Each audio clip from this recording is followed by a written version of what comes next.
How likely is it that LeBron James, Dwayne Wade, and Chris Bosh are still in Heat uniforms, in your opinion, next season?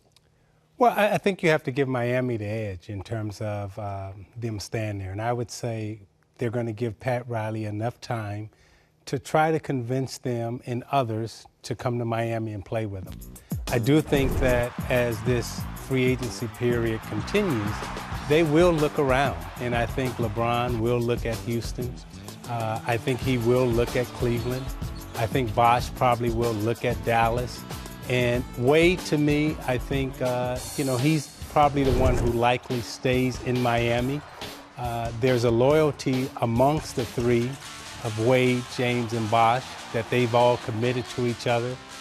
They all do want to stay together and play together. However, if Miami can't put the right pieces together for another championship run, it would not surprise me at all if they broke up. And that's the issue from the Heat's point of view. It was interesting during Pat Riley's press conference last week.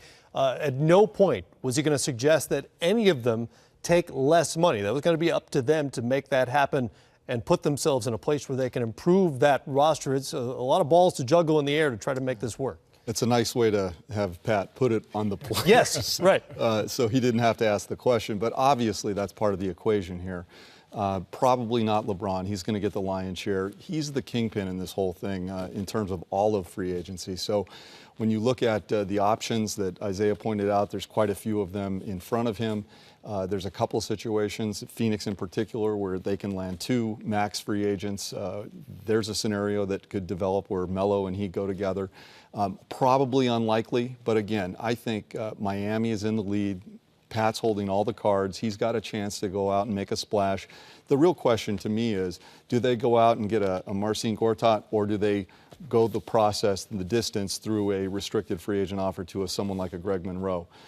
If they want to make a splash right away, they can make a deal right away with an unrestricted free agent, right, either Kyle Lowry or Gortat, and make it happen right away. And because they're the Heat, if they were to go to the restricted free agent route, then you've got the entire league essentially waiting on that restricted free agent's answer before they can move forward.